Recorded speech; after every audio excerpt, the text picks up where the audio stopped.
Hello, gentlemen. Today's podcast is created specifically for you. We are talking strategy on one of my favorite nursing topics, human sexuality and reproduction. Dun, dun, dun. So, if you want to learn even more about us females, listen to episode 15 right after this. It'll even be more specific for us ladies. For you, I wanted to go a little more high level on the hormones, but I think you're going to really enjoy it. So, okay, going back to you. One thing I love about most men is their strategic side. And I'll assume you do too, from my research and observation, that you have a bit of strategy in you. Whether it's grilling steaks, organizing a garage, playing sports, maybe some fantasy football, planning your next fishing trip, or crushing it at work, strategy is all about timing and making the right moves. Now, what if I told you that understanding your hormones and hers, whether it's your wife, girlfriend, mother, daughters, sisters, friends, you name it, knowing yours and hers is one of the best strategies you can have for deeper connection, better intimacy, and fewer misunderstandings. Today, we're diving into the world of testosterone, women's cycles, and how playing the right moves at the right time can completely change the game. This is a playbook you'll want to know. Welcome back to Off Limits on Elle Daily, the podcast where love, biology, and humor collide. I'm your host, Elle, and today's episode is all about strategy for men. Have you ever wondered why some days feel full of connection and energy while others like emotional chaos? You might be thinking, how do I even begin to understand this? We're going to talk about how your testosterone drives confidence and leadership, how understanding her hormonal phases, especially her superpower phase during ovulation, can help you connect better, and how to make the most of your relationship by recognizing the right plays, I say that with quotes, for the right game days, also in quotes. Whether you're a husband, boyfriend, single guy, or even a dad, this episode is packed with insights you can use. All right, so let's talk about timing. Timing is everything, and we're going to start with the ladies first. So, women's hormones, there are four phases of her menstruation cycle. But guys, before we really get into how the strategy comes in, I want to set the stage. So think of it like this. If you are a fantasy football fan, you wouldn't play your top receiver when he's injured, right? You would put him on the bench or you'd trade him out. I'm in fantasy football and I know that I have to do that quite often. I'm always adjusting my team, my players. Timing matters.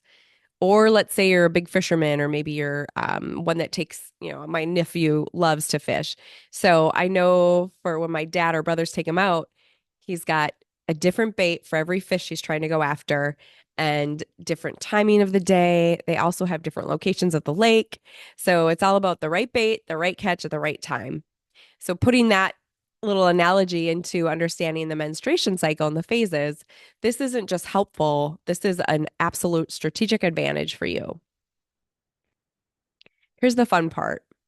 Think of it as a monthly game plan. So the cycle typically is roughly 28 days. I'll dive into that. Every month, you get to figure out how to work with the feminine energy, not against it. It's a little like preparing for your next fishing trip or big game. You're testing the waters, learning what works, what doesn't, and building a playbook that sets you up for success. The more you learn and understand, the better your chances are to thrive. And I think it's so important to really come together this way. So here's the playbook, guys. Each phase of the cycle brings out a different strength and needs. So this game plan, I want to say the best hormone for us women, what we really thrive on is estrogen. So the more estrogen, the better we're doing. Our moods are better. We're going to feel, more frisky. We're going to want to be more intimate, especially in the ovulation phase. And that's when our estrogen is the highest. We're more creative. It makes us feel good. Our bones are good. Everything's working well when there's loads of estrogen. When a woman gets into perimenopause or menopause, that's when her estrogen is a lot lower. And you'll often hear they're on estrogen supplements or replacement therapy. So just remember, estrogen is golden to us women, where for you men, testosterone is golden. Us women do get some testosterone in there. And actually, in the ovulation stage, there is a surge of testosterone, which is why we are feeling a more little bit more frisky for you and would want to receive you more. And I'll dive into that too in just a second. I want to set the stage here though. So when our estrogen is high, we will be high. We'll be happy. Um, And again, it's just our thriving time. So remember that high estrogen, women are thriving. High testosterone for you men, that's when you're going to be at your best. And I'm not saying such high testosterone that you're getting the injections, right? Those steroid injections, not that type, but the good built solid testosterone that you can build, which I'm going to talk about at the very end. So again, we're doing ladies first. So let's break this down, and I'm going to keep it simple for you because this is really just 4 phases, roughly 28 to sometimes some women are longer. We can say up to 32, and I'm still a plus or minus with those because all of us ladies are so different. But think of the first phase of the menstrual phase is actually her menses. This is the time where she is shedding her lining, shedding the uterine lining. So her energy levels are naturally low. Her hemoglobin is probably lower. She's probably going to have a lot of different cravings you'll see.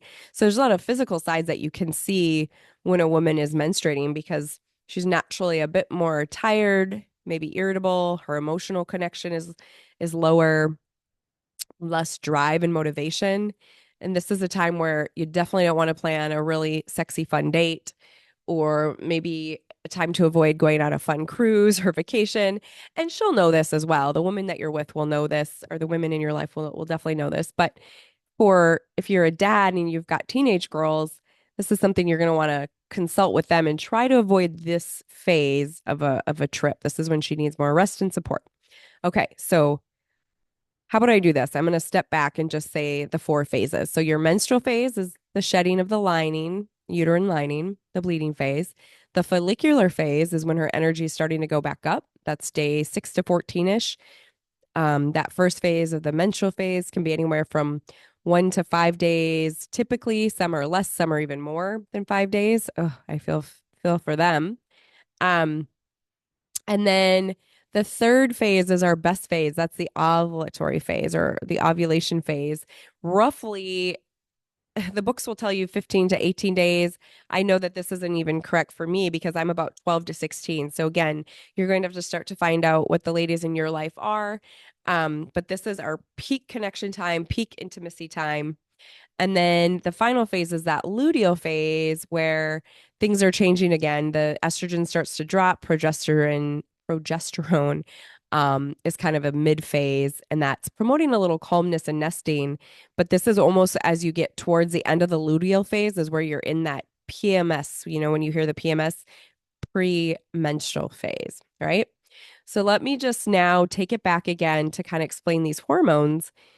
I've already touched on the menstrual phase where the estrogen is very low, leading to the fatigue and the low energy, and they're needing to build their estrogen. So there's ways that you can even help with this. When a woman has low estrogen, she'll want to feel more nurtured. So, and you can ask her, maybe she doesn't want to be touched too. Every woman's so different. So I know it's like you're going to have to build the map for the ladies in your life.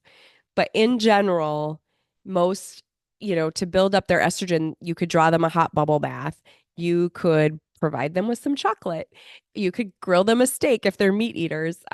If they're not meat eaters, maybe a lot of spinach that day. Make them a nice spinach smoothie.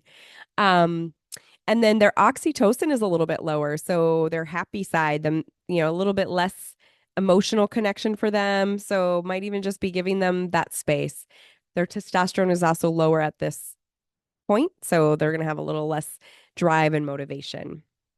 So time of rest, remember that. So then follicular phase 2, roughly 6 to 14 days, starting to have a little more energy, a little more engagement. Estrogen is rising steadily, leading to this increased energy, a little more optimistic, some clarity, mental clarity. Our progesterone is still a little low here, and this is allowing that estrogen to dominate and boost the creativity and the focus. So it's a good thing because it's bringing that estrogen up to prepare for the ovulation phase. And this is where the follicular phase really means this is kind of cool. The science and the biology of it is amazing. It's definitely, I'm just fascinated. You think about women, we have the ability to create a miracle. We have the ability to hold a baby in our womb, which is pretty amazing. So the phase during this follicular phase is really about growth and renewal, and they will feel almost their best during this time more open to ideas and experience. And then the ovulation phase comes in at around 15 to 18-ish, again, plus or minus. This is that peak connection I mentioned in intimacy because the estrogen peaks. It's amplifying their confidence. They're going to feel magnetic and attractive. This is when for most women, a man can walk by and if he smells good, she'll do a double take. You're just feeling a little more frisky. And what happens to the body specifically during the ovulation phase, she'll have more sensitivity to erogenous zones. So the foreplay is a lot more fun. So if you're one, sometimes you might want to be a quick connection, maybe especially in that follicular phase. But the ovulatory phase, time is fun when you're doing the the foreplay. She's going to enjoy it a lot more.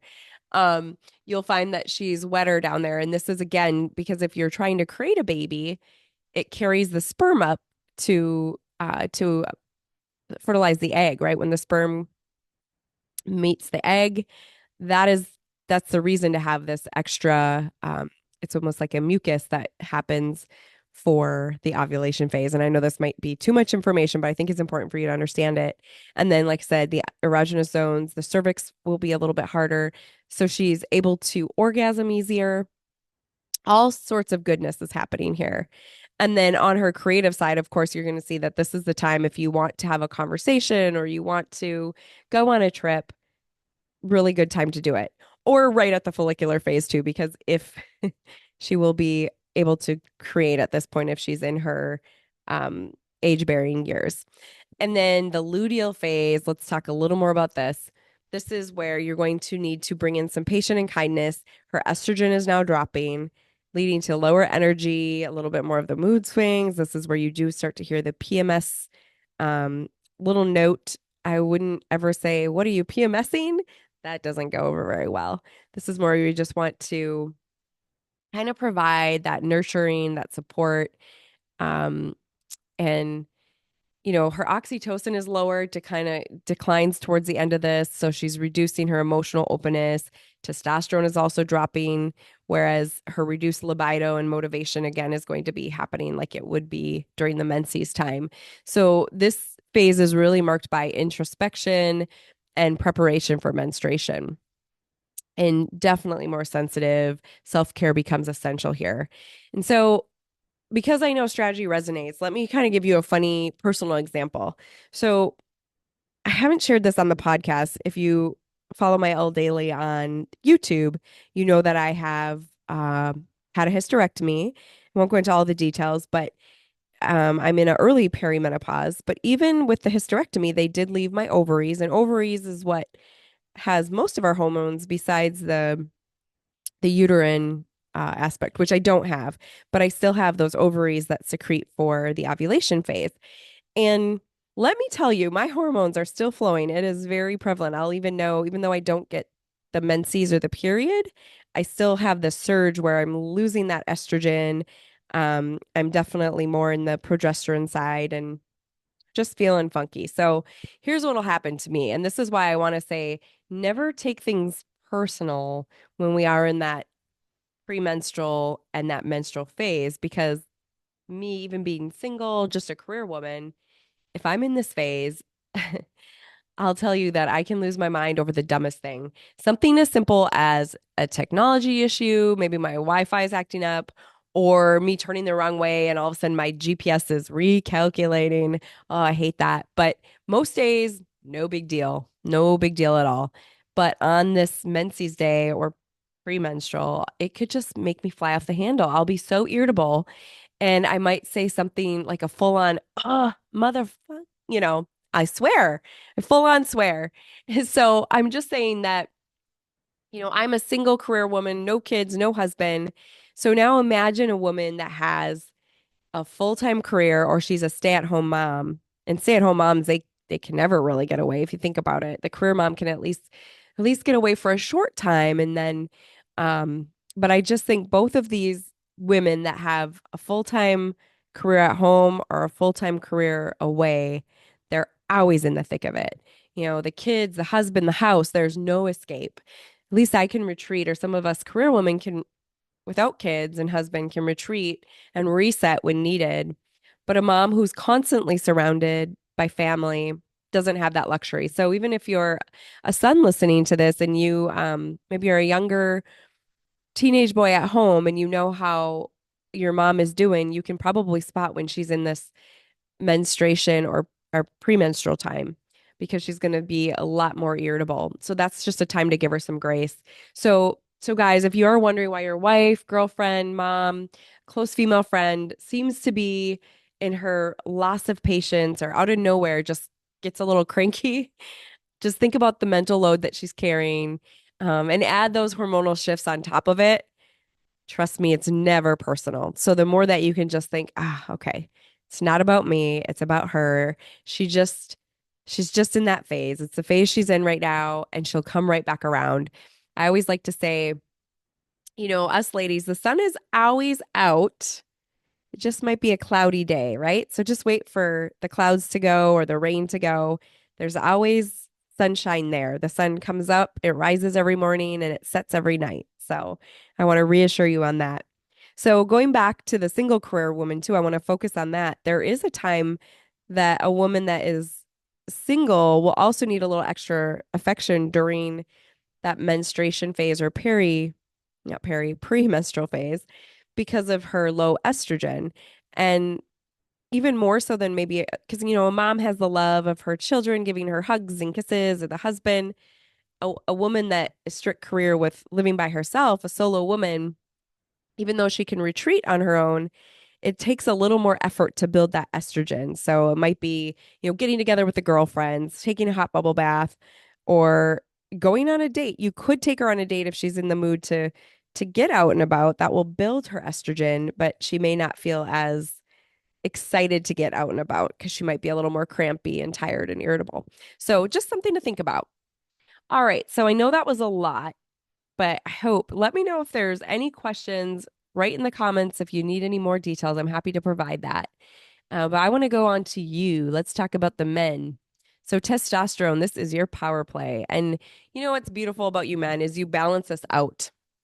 And I love that because we need you more than you realize. If we don't always share it, you are like our safety net, our safety zone. You can talk us out of crazy. I hate to use the word crazy. We're not crazy. It's just, you know, if you see us acting up a little bit, sometimes the best thing you can do is just reach out and hug us, just hold us. Or, just say, hey, honey, go upstairs, go take a bath.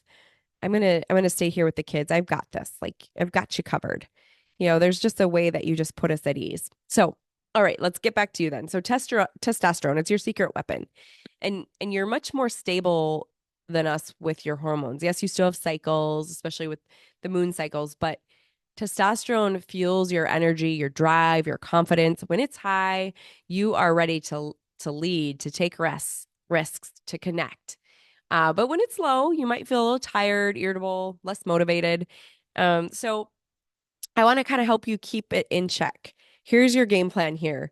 So there's really 6 top aspects that I wrote down. There's a lot more, but I'm going to do a separate video on testosterone because I think it's so crucial to have this kind of locked and loaded. But um, first things first, research will tell you if you train like an athlete, it doesn't have to be like you're going to the gym all the time, but not necessarily having to lift weights or do HIIT workouts. Those are great if you do that, but just stay active. So maybe you're getting outside to mow the lawn or chopping wood, getting out with your buddies to play some hockey. We do a lot of hockey here in Minnesota with the frozen ice in the winter or in the arenas. But yeah, get out with your boys. That builds testosterone. Physical activity is one of the best natural ways to boost testosterone. So make sure you're getting plenty of that every day and rest. I know this is going to sound like a lot of sleep, but I'm going to try to encourage you to get it as often as you can, unless you have a newborn baby and you're helping out the missus.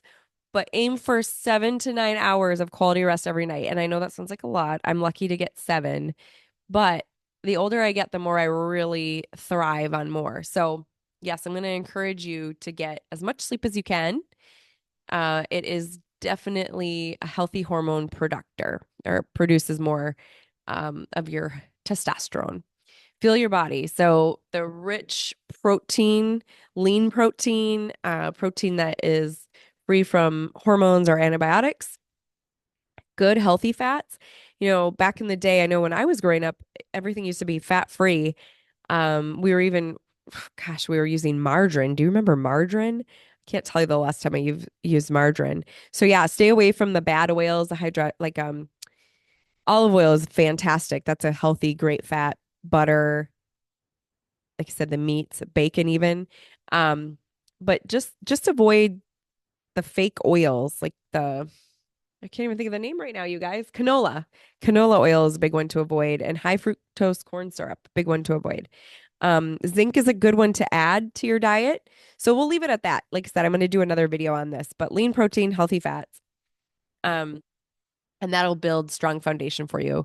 Keep your stress at bay. The way you're going to do this is well, first things first, I should say high cortisol levels from chronic stress can really suppress testosterone. So try to take that time to decompress with the activities we mentioned above. That's why workout is great.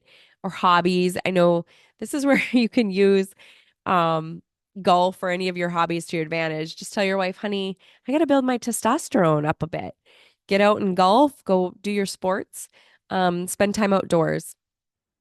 And then this is really cool for men. Men do really well with meditation. Are you because your mental clarity where you have maybe one or two thoughts versus us women that have multiple thoughts. And not that this is a good difference that we have. Women have a great multitasking ability, and maybe you envy our multitasking ability.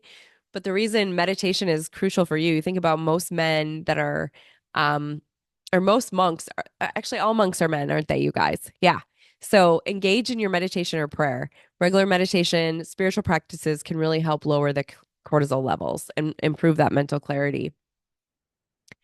And then this is something now that's really off limits. I debated on bringing it up, but I'm going to bring it up because I think it's crucial, especially this day and age. And I think first things first, I should say there's no guilt, no shame. I just want to make us all aware of it. So whether you're doing it or not, every man, whether dads, sons, uncles, mentors, should be aware of it. So please kind of listen in. And even for moms, if there's moms listening to this one, and you're raising your boys, I think this is so important to understand what's influencing them these days. And it's all about these activities that are spiking dopamine, but these quick spikes of dopamine don't always build up the testosterone and they can be really damaging to boys. And I'll tell you why. Men too, of course. So moderate dopamine spiking activities. Be mindful of excess video gaming, even such as like gambling. Everything in moderation, fine. But if you're doing excessive video gaming, pornography consumption, these activities may feel rewarding in the moment initially, but they overstimulate your brain's reward system. And I'll do another whole video on this too, but reducing your motivation, and even impacting mood and testosterone over time. This can also lead to anxiety and depression. Men need testosterone to feel happy. It's one of their best source. So addressing this off-limit topic, I'm going to dive in even a little bit deeper here. How does this happen? So video games provide huge dopamine spikes. So we're just going to talk gaming first. Provide huge dopamine spikes, which feel rewarding again in the moment, but over time they are overstimulating if played excessively. They lead to lack of motivation, mood swings, decline in testosterone, depression, anxiety. It's just important to strike that balance. Encourage yourself or the younger men in your life to spend time on other activities that really build real world skills and boost testosterone, like your sports, the outdoor activities, everything we just talked about. All right. Finally, I want to address pornography. And we can put, some of the other ones that would be bad to do excessive is your gambling, over drinking. But I just want to focus strictly on pornography because it's at our fingertips these days. When I was growing up, I remember boys in my school would talk about Playboy, right? That was really it, was Playboy back then, or if maybe some VHS video that somebody would find, but I don't know. I never saw those. Now you can accidentally have porn pop up on your computers, your phone, or you can search it and instantly have it. So the reason that this is a struggle is because watching porn can create a massive dopamine surge. So instead of fostering a true connection with a real woman, it can desensitize a man's brain and reward system. So like again, this excessive dopamine surge makes it harder to experience pleasure from everyday activities. It can become addictive, and then it's taking away from, your joy of everyday activities and much harder to bond emotionally or physically with a partner. So, if you're a dad, maybe this isn't an issue for you, but if you're a dad, these are conversations to start having with your sons early. Maybe even just, creating awareness without shame, of course, because it's just so much more accessible these days. So we really want to create a culture where there's no shame about it, helping the next generation build healthier habits for intimacy and connection. That's really my goal here. And I know, again, this is such a topic that isn't spoke about. I mean, you're not going to have a dinner topic about this, but it's the point of this podcast is to be addressing, I quote this, off limit topics that are hard topics to talk about. I'm just going to encourage us to do it in the right space and time. All right, guys. So that's your strategy for success. Know your testosterone, learn her hormonal rhythms, and make the right moves at the right time. If you enjoyed this episode, hit subscribe, share it with a friend. You could even share it with your son. Heck. And don't miss episode 15, where we flip the focus to women. I'm Elle, and this is Off Limits. I'll see you next time.